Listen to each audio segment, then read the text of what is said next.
What up, guys? Clouded Journey here, enjoying my delicious tropical rum and Pepsi, and thinking, I bought a lot of books today.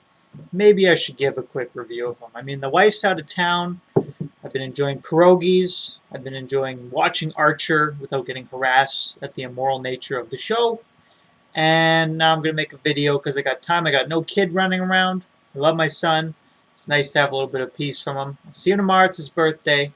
I bought him presents today. And, presents always make up for neglectful fathering. Lesson 1 of parenting, guys. You'll get there. You'll see. No, so I spent $26 on comics today, guys. New comics. At one time, that would have bought me 260 comics, if I'm doing the math correctly. It bought me about 8, which, with this whole $3.99 stuff, you know how it goes. It's expensive, but I still got a couple $3.50 books, a couple $2.99 books. A couple guys are holding the line. You remember DC? They talk about holding the line at $2.99. That's out the window. But yeah, there's some pretty good shit this week, and there's a little bit of shit, but it's not bad. So let's get into it. I'm already at a minute 20 here. Starting with Damian, Son of Batman. Now, this is written and drawn by Andy Kubert. You guys probably know that if you're reading this. Artist written books can often have issues because they're not writers. But, he was one of the creators of Damian Wayne with Grant Morrison. So I don't know how much actual say he had in the creation of the character, but he was a big part of that. So I would think he would have an idea of what Morrison was thinking about him, have a lot of insight of who he is, and be able to write a pretty good Damian story. So it hasn't been bad. The big theme with this 4-part miniseries has been how does Damian deal with taking over the role of Batman as Batman gets sort of too old to do it. A big part of it is him still dealing with killing. Early in the series, Dick Grayson gets killed. He kind of had taken on the Batman mantle. He gets killed, and Damian goes on a Bruce Wayne-like tear where instead of just beating everybody senseless, he goes around and just starts killing a bunch of mofos. And Bruce Wayne has an issue with that. So they have a little bit of a heart-to-heart, fist-to-fist type confrontation about that. And the Joker takes Bruce, and he's got to go save him. So in this issue, he's accepted his role as Batman. He's decided not to kill, and not really a ton happens to finish it off. Like, he gets in a fight. It feels a lot kind of like the Batman of 1966, the Adam West Batman. There's kind of some crazy antics with a bunch of circus freak. You got, what's that monkey guy's name? You know the monkey. I'll remember it after the video. But him led by sort of a false Joker who we don't really even know who he is or why he does it. And they get in a big fight, and he rallies and wins, and sort of is able to get through it without killing, I guess, is sort of the major theme. So it's not a bad book. There's some good action. It's really nice. Like, I like Andy Kubert's art a lot. It looks really good. But the story doesn't have as much depth as I might like. As a writer myself, I appreciate looking a little more in-depth into the character. I would like to see a little more. And what the fuck is up with Alfred, who's a cat? Alfred gets turned into a cat. Never explains it. I thought it was going to be like a whole dream sequence type thing, but it never goes there. So if you guys know what's going on with that, feel free to let me know. But yeah, not bad. I give 4 out of 5.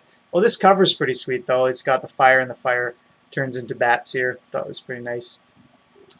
What else we got? Robert Kirkman's Invincible. Better than Walking Dead. I said it, and I mean it. I like Walking Dead. Invincible's better. Why aren't more people reading this fucking book? It's fucking good.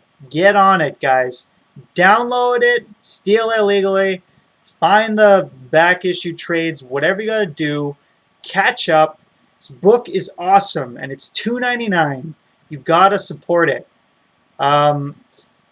This issue, I don't want to spoil anything, but man, he's pushing it in a new direction, sort of in a nice direction for the story to go. Certain characters, you realize there's more going on with them than you've known. They have more villainous tendencies, and they're moving forward with some villainous plans. You see characters from earlier issues. Characters get killed, key characters. Not going to say who, but man, it's good. I got to the end of it, and I was like, what the hell? Why is it over? I felt like it was like 16 pages, but it was 20 pages.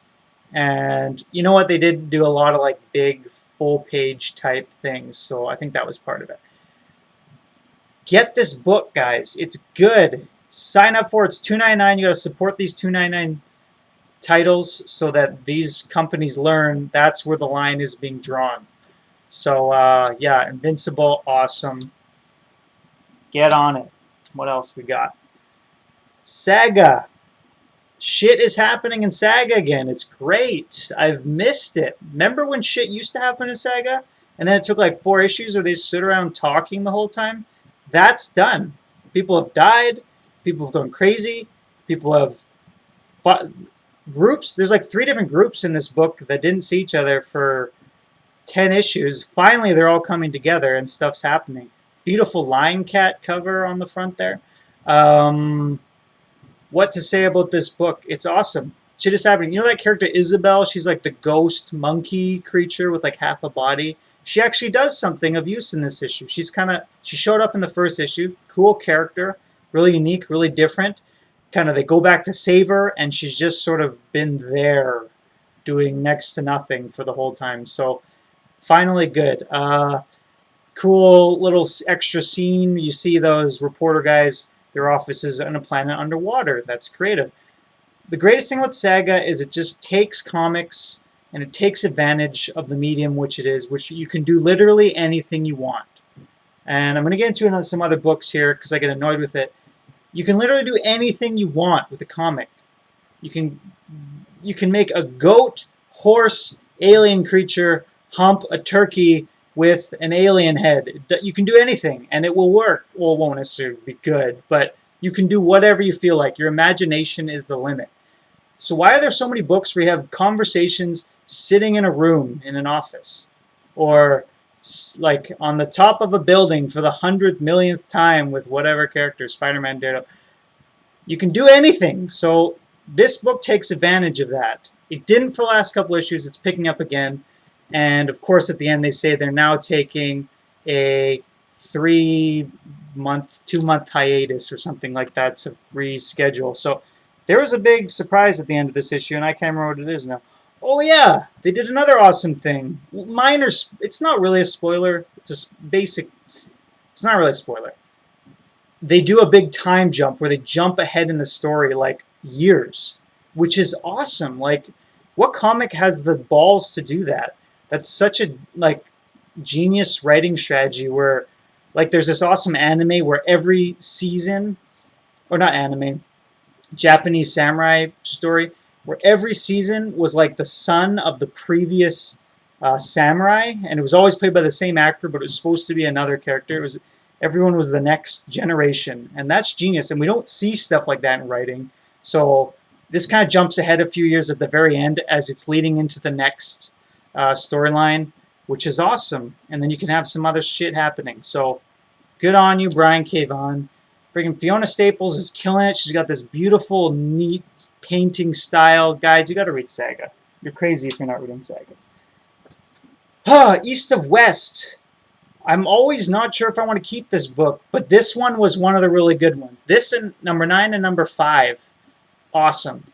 We get introduced. Well, we're not introduced. We've seen him. There's like the Council of Villainous End of the World leader guys who are kind of part of the conspiracy prophecy to bring apart the end of the world.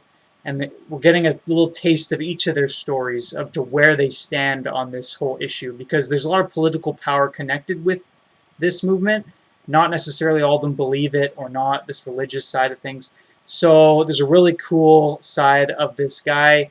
He's got he's the prince, he's the first son, and he's got 9 brothers or clones. I couldn't tell if they're all clones, but 9 brothers behind him who all want to be king. So there's a sweet, he's sort of the prince, he's the firstborn next in line, and there's a sweet gunfight with his brother, and some interesting stuff.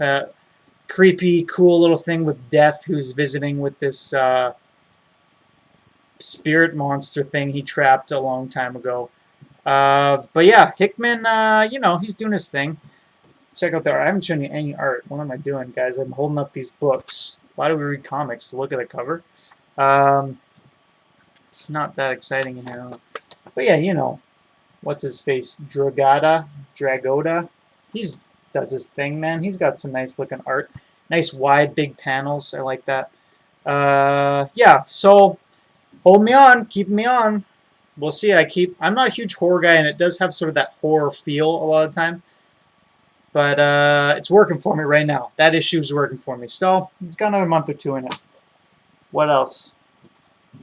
Black Science. Anyone who's into like Image, indie stuff has probably heard about this one already.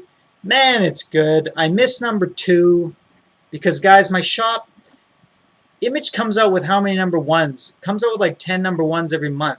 And I gotta peel through them and try to figure out which ones are good, which ones are worth it, which ones aren't. This one was. I bought the first one. I really liked it. But I forgot to say, hey, put number 2 on my list. Because I'll bring a few home and I'll put them in my pile and I'll decide if I like them or not. And this was one. It's so good. So I missed number 2, so I picked up and I was kind of confused. But, you know, you can figure it out. They're in some alternate universe where natives have won sort of the war for the New World, America. They got some sweet armor, tech stuff, and they're at war with the Germans. Yeah, it just keeps going with its same neat, awesome dialogue. You know, great dialogue. It's so good that you don't even notice it sometimes.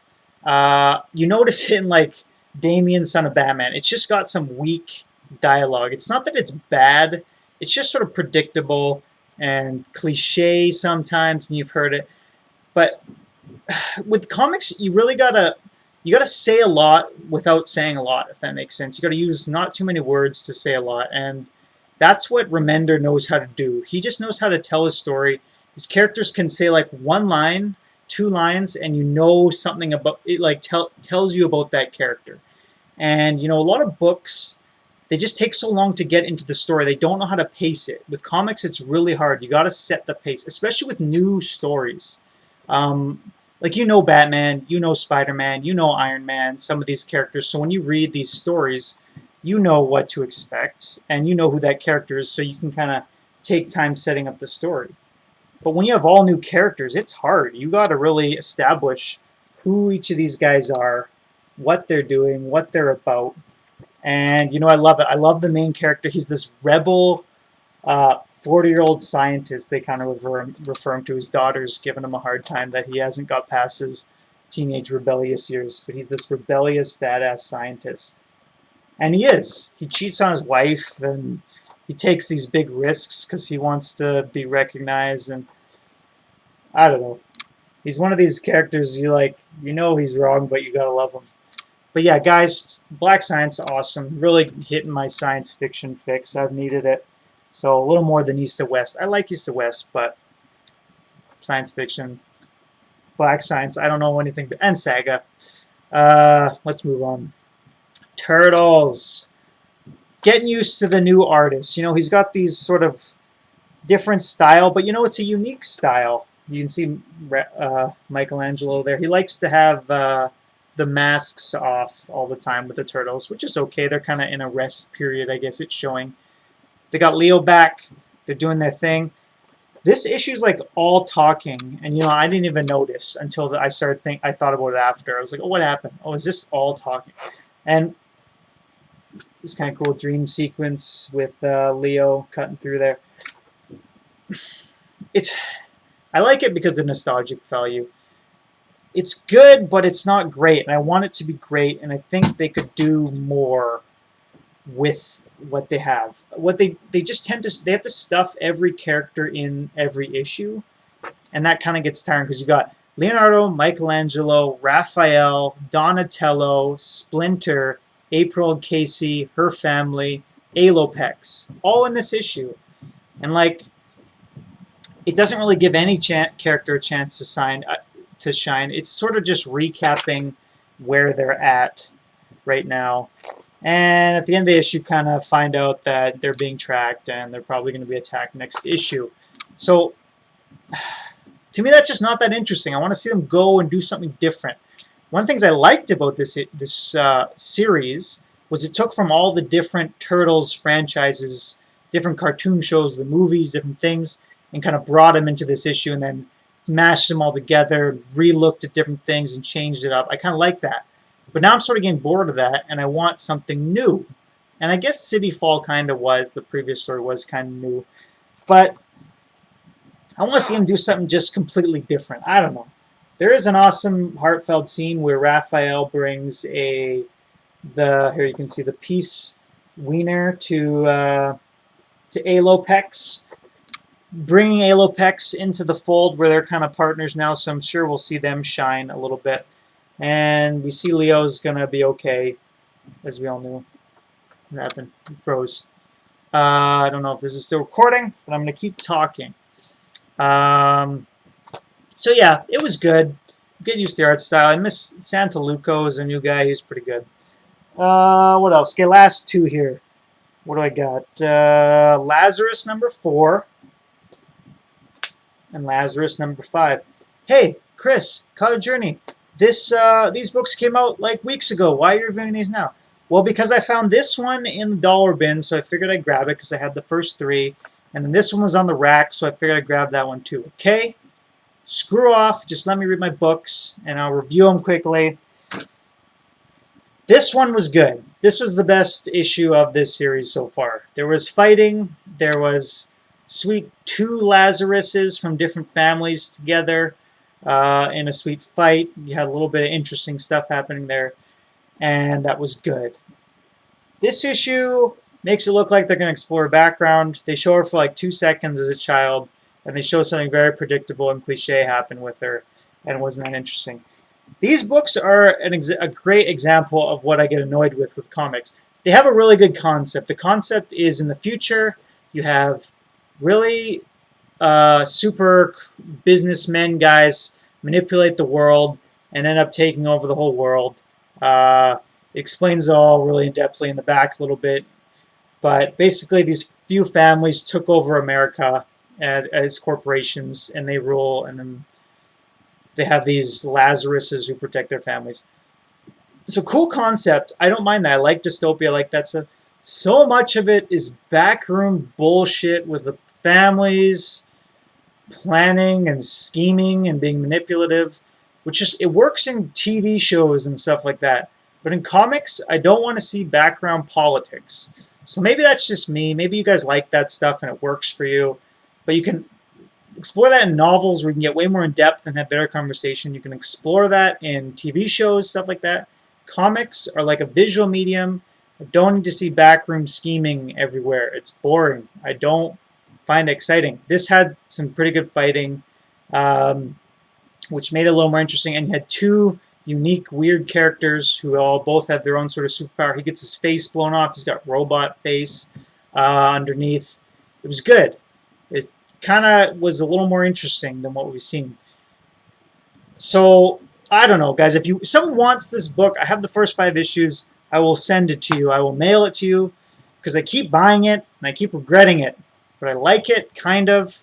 It's one of these books. It's like, what's that M. Night Shyamalan superhero movie with Bruce Willis? You guys know. What's it called? Invincible? Indescribable? You know. I don't know. You know what I'm talking about. I want to like that movie so much, and I want to like this book so much, and I don't like it. I read it, and I want to like it, and I don't. I'm bored. So if you want it, let me know. I'll try to send it to you.